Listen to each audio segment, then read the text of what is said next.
Hello friends, வணக்கம். Today lunch and பிரேக்ஃபாஸ்ட்டுக்கு என்ன பண்ணியிருக்கேன்னு பார்க்கலாம். டுடே லஞ்சுக்காக நல்லா கடலப்பருப்பெல்லாம் ஜாஸ்தி போட்டு தேங்காய் சாதம் செஞ்சுருக்கேன். இது கூட நல்லா க்ரீமியான தயிர் சாதம் செஞ்சுருக்கேன். இதில் வர மிளகாலாம் நல்லா கிள்ளி போட்டு, காரம் அதிகமாக இருக்காது, தயிர் சாதம் நல்லாயிருக்கும். தயிர் சாதம் செஞ்சுருக்கேன். இதுக்கு மேட்சாக உருளைக்கிழங்கு வறுவல் தான் பண்ணியிருக்கேன். இதை வேக வச்சு பண்ணியிருக்கேன். உருளைக்கிழங்கு நான் எப்பயுமே அறுத்து தான் செய்வேன். இது வேக வச்சு தாளிச்சிருக்கேன். நெக்ஸ்ட்டு ஸ்நாக்ஸ்க்காக இன்றைக்கி குச்சிக்கிழங்கு சிப்ஸு, நீல சிப்ஸு சொல்லுவாங்க. இந்த சிப்ஸு தான் வாங்கிட்டு வந்திருந்தாங்க. இதை தான் ஸ்நாக்ஸ்க்காக இன்றைக்கி நான் போட்டு கொடுத்துருக்கேன்.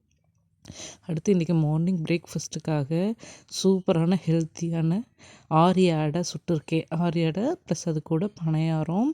பணியாரத்துக்கு மேட்சாக இதுக்கு ரெண்டுக்குமே மேட்சாக உருளைக்கிழங்கு நல்லாயிருக்குங்கிறதுனால நான் வேறு எந்த சைட் டிஷ்ஷும் பண்ணல. அதனால் உருளைக்கிழங்கு மட்டுமே வச்சு கொடுத்துட்டேன். Thank you friends.